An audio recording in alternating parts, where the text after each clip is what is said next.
welcome back to Drawing for Kids. To start off, let's go over what material you'll need. You need some Crayola markers, which you can use any color markers that you like. Next, you also need some paper. In addition to that, you'll need some black markers, such as Sharpies. Okay, so as I'm going along, I'll go step by step on how to draw this character, but I really like to invite you to add your own little twist to it to make it your own. There's no pressure to necessarily draw exactly what I have, but let's use that as a guidance to see what we can come up with. As always, remember to add in a little bit of your imagination to make it your own. You can do this drawing with your family and friends, and at the end of it, maybe check out how everybody's drawing turned out at the very end. Are you ready? So we're gonna get started. Today I will be drawing a sea animal. Can you guess what sea animal I will be drawing? Let me give you a clue. Something that is jellyish. Well, if you guessed it, it is a jellyfish. That was probably not the best clue ever, but I'll work on my clue giving skills. But anyways, I'll start by drawing the jellyfish's head. It's like big round half circle, and then I'll do a little bit of wave on the bottom here. And then next I'm going to draw the jellyfish's many tentacles. Or is it tails? Of course, you can have wavy ones, you can have some that are longer than others, and some that are shorter. Because after all, jellyfishes come in many shapes and sizes.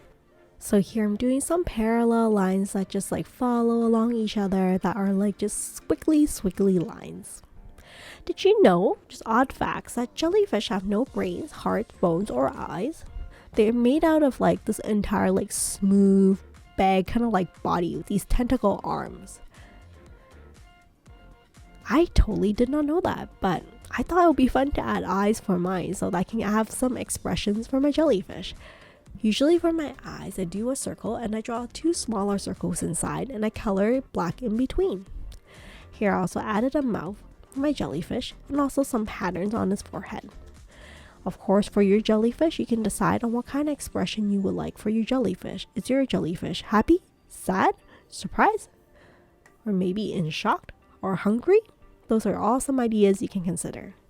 Now I'm coloring in some seaweed, and they're all kind of squiggly and waving around underwater. Kind of like our jellyfish. Did you know that another interesting fact that a jellyfish's mouth is found in the center of its body? That's interesting, right? So here, I think I'm almost done doing the outline for my drawing. I'm just gonna start coloring now. Of course, from here, I'm gonna give you some ideas of other things you might want to add to your drawing. So for example, you could have fishes that are swimming in the background, or perhaps you could have 2 jellyfishes, 3 jellyfishes, different colors, different shapes, and different sizes as well. Here I'm using a violet or purple to color in the jellyfish's tentacles. If you want, you can have rainbow colors too, and each of the tentacles can have different colors. Another fact that you should know, jellyfishes have been around for millions of years. Even before, can you guess it? Dinosaurs lived on Earth. Can you believe it? It's been around for a long time. You can find it in like waters that are both cold or warm. Some jellyfishes are clear, but others can have really cute and cool colors. Like this one here I'm doing is purple, but there are ones that are pink, yellow, blue, and purple. Nowadays, I think some of the safest places to see jellyfishes is probably your local aquarium, where I think that sometimes they produce these really funky lights, these bioluminescent lights that make them look really insanely cool when it's in the dark. So here I'm just coloring in my violet for my jellyfish, making sure that I color in all the white spaces and keeping within the lines.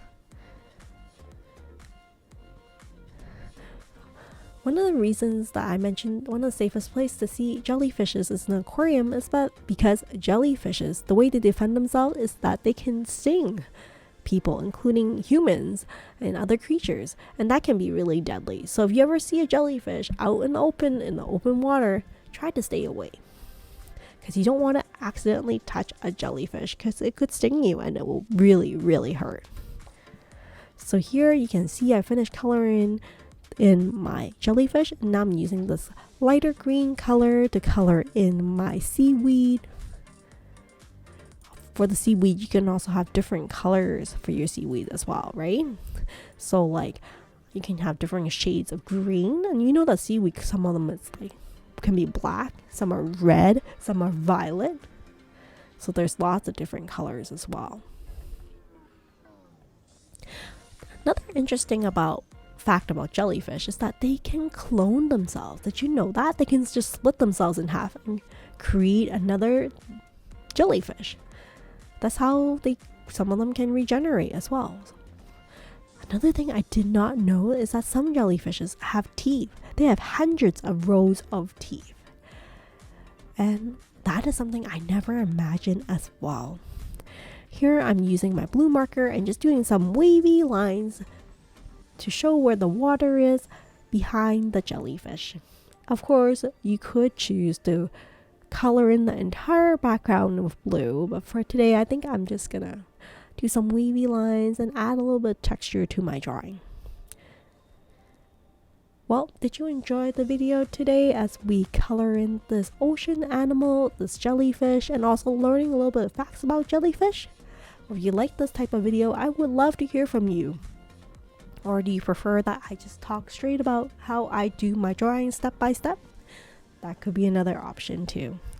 Right now I'm teaching my kids about underwater animals and learning a lot of interesting facts, so I thought I'll share it with you guys as well in case you're interested. And then I also want to just leave a gentle note to be gentle with yourself, because sometimes when you're doing your drawing, it may not look exactly how you like it, and it can get really frustrating. But don't be sad, because there is always a chance to practice again and do the drawing again. As you see my drawing right now, I actually have done a lot of practice before getting to where I am. And you can do the same too with practice. So stick with it and keep practicing. So here is my jellyfish. I hope you enjoy this drawing for kids, step-by-step easy drawing of the jellyfish. And with that said, I'll see you next time in another video. Stay safe and stay creative, everyone. Bye for now.